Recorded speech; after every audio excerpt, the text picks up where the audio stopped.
Joining me today on the Capital TV show from the University Club, Steve Yates, Deputy National Security Advisor to the former Deputy National Security Advisor to the Vice President Dick Cheney. My first question is related to the national security process in USA, how you can see it, how can be improved. Well, the security decision-making process in every administration is a function of how a president chooses to make use of it and make decisions on his own, and then how the various personalities that are in the top levels of that deliberative process interact.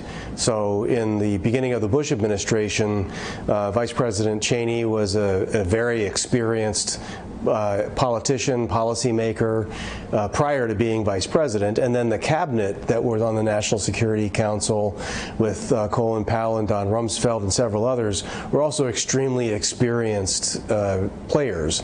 And so many of them had lived through decision making in the Nixon and Ford administration or the Reagan administration, Bush administration before.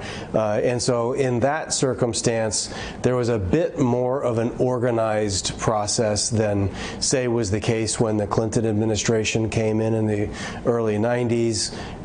When the Obama administration came in, there were a couple of people that had lots of experience before, but there was a mix. And then in the Trump administration, when there were several people that were in, they had less experience being in those top-level decision-making processes.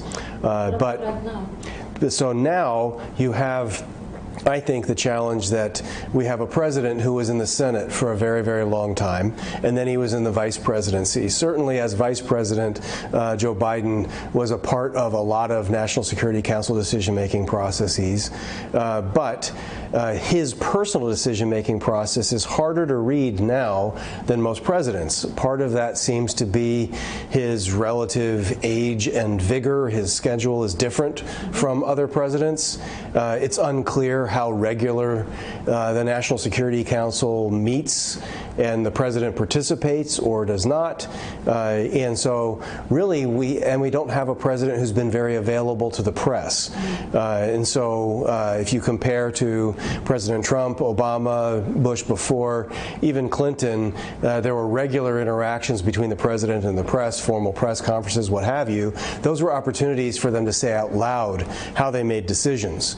With President Biden, all we have is his press secretary and some surrogates speaking from time to time, so we don't really see evidence of how this process is working. But one way for it to prove is more transparency on their part. If we're going to talk about current affairs, let's talk about the meeting between President Putin and Ibrahim Raisi in Tehran. This summit means a threat to the U.S. I said in my op-ed in Arab News, Russia is enhancing its air defense capabilities to stymie any drone attacks by Ukraine. So there is a collaboration and it's an indirect threat to USA. How do you see that? Well, very clearly it's a challenge to U.S. interests. It's also a challenge to the Biden administration's approach to pushing back Russia from its invasion in Ukraine. There are very clear indicators from the beginning of this conflict that whether China, Iran, and others were going to directly participate in the conflict was one thing, but it seemed that very clear from the outset they would at least be supportive and enabling of Russian capabilities. I think it is a pretty clear challenge to Europe, the United States, and what the international community has said about the military or direct support for Russia's invasion of a sovereign state. But the big question is, what is the world going to do about it? So we have allies in the broader Middle East who feel like they have been put into a position where they don't want to have to pick sides about their long-term interests, commercial and security. But certainly Iran is one of the countries that is of great concern to the United States and seen as a destabilizing force in the Middle East. But now collaboration with Russia would be very bad. But my question is how Russia or how President Putin is putting his priority to rebuild the Soviet Union. Can he do that? Well, unless he is stopped, yes, he can. And so a lot of times we see governments like Putin's or, frankly, Xi Jinping's China, where they will push the boundaries. And if they don't meet with significant resistance, then they will continue to push and expand. I think that the NATO alliance boundaries have been seen as a significant barrier to the restoration of the Soviet dream. But the areas that are not covered by the NATO alliance seem to appear vulnerable. And, of course, the conflict with Ukraine doesn't seem close to resolution. So that's a troubling sign, too. How do you see the strategic collusion between Russia and China? I see it as a marriage of convenience in some ways. There are historical and long-term strategic reasons why there is distrust between Russia and China, but at least tactically they collaborate from time to time to make things difficult for the United States, to block the ability for sanctions to apply, and so in some ways they collude with one another to push back against the interests of the free world.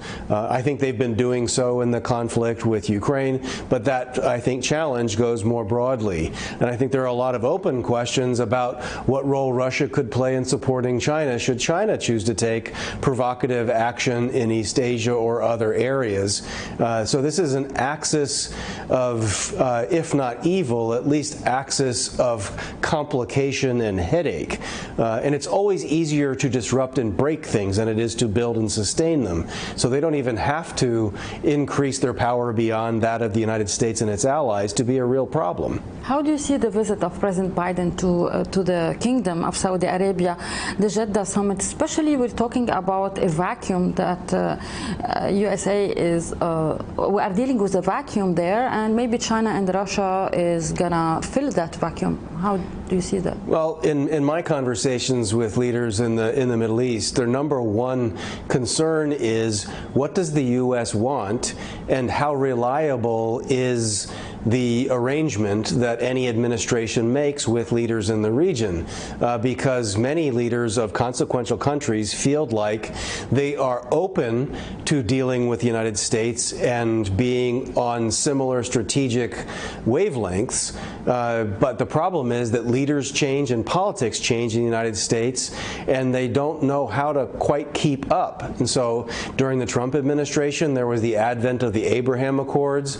It was broadly embraced by a number of partners. It seemed to be a positive development in the broader region. There seemed to be consensus among allies about the nature of the challenge Iran presents.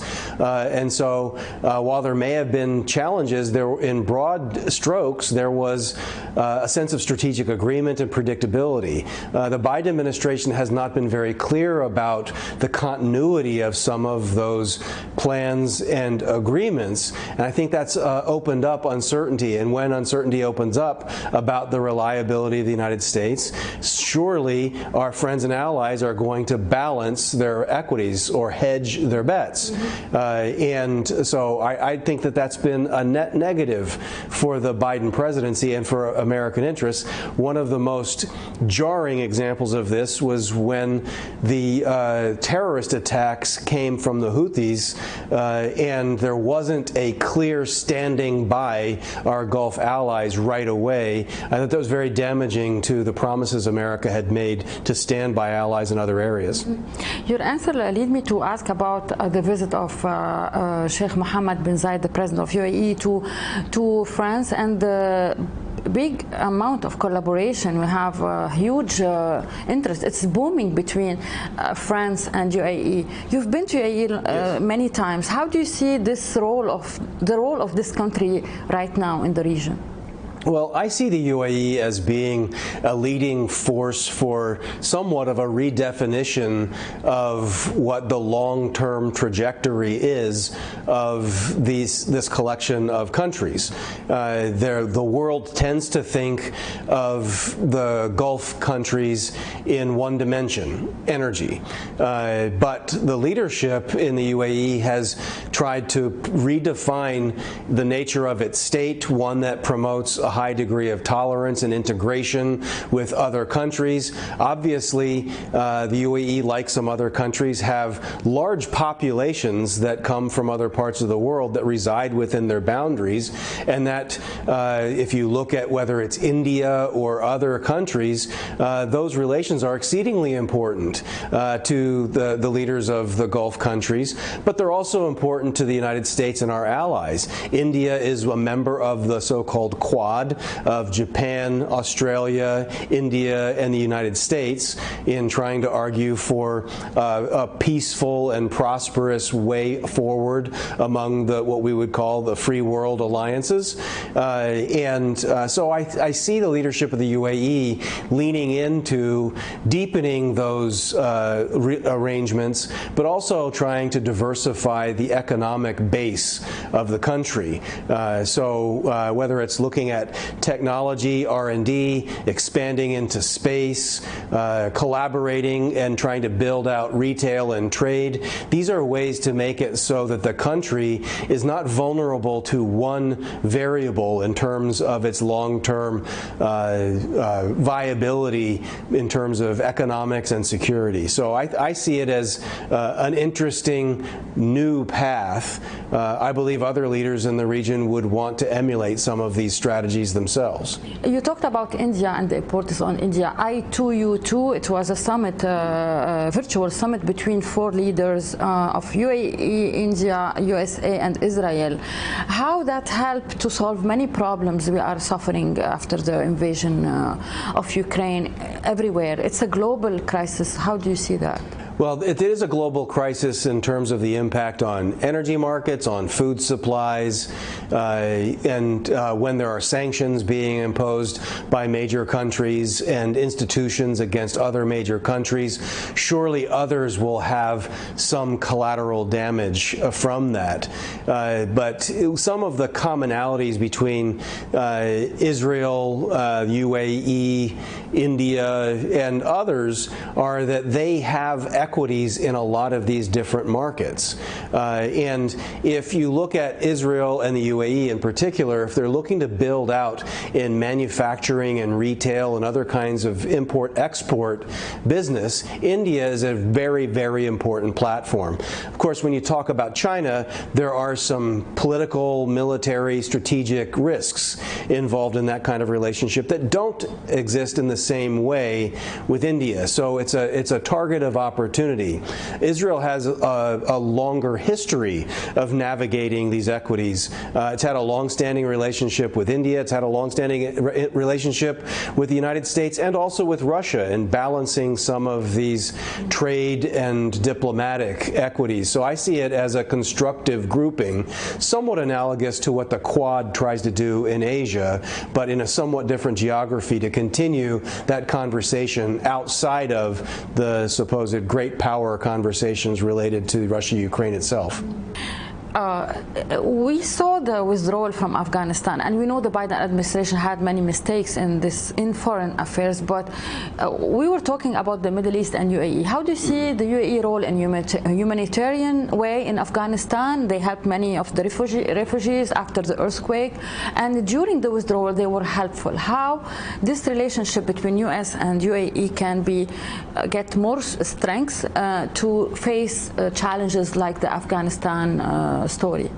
Well, I think the US-UAE relationship is very, very strong, and in some ways it's a model for others. The key question is, when the big developments happen in the world, is the United States working with our partners and allies in ways that are good for the growth and development of that partnership?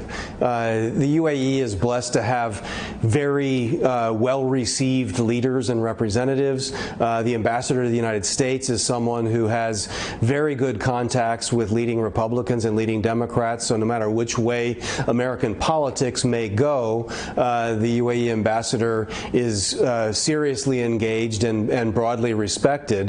That is a net asset for the UAE. The leaders of the UAE come and visit frequently and are well received. American leaders tend to see those visits as strategic strategic conversations, not just tactical conversations. Sometimes when a president or a vice president or a cabinet member receive a counterpart, there's an exchange of talking points. They might talk about specific deliverables. It's a little bit mechanical. But with our best partners, when their leaders come, it's a strategic conversation where we're talking about anything in the world. There's an appreciation for the politics and pressures we might face in our particular countries. And so I think the UAE leadership has invested over more than a couple decades in having that kind of relationship. And so that is something that others would want to try to aspire to and invest in. The challenge, frankly, has been somewhat on the U.S. side. As I mentioned, when an attack came from the Houthis, the U.S. administration was not quick to speak out publicly or even make a direct phone call to counterparts to offer condolences, offer support, what have you. And when there were very high priority strategic issues related to the Abraham Accords or the reopening of negotiations with Iran, one of the big mistakes of the Obama administration was not clear and timely consultation with allies. And so when a deal was made in the Obama administration, some people were blindsided by that. You would think that Vice President Biden at the time would remember that, and these would be smoother. So I think that there's room to grow on the American side of this to make sure that when important things happen, we show respect in a timely way, but return the favor in engaging in those strategic conversations. Steve Yates, thank you so much, former Deputy National Security Advisor to Vice President Cheney. I'm so glad to have you on my show. My pleasure. Thank you.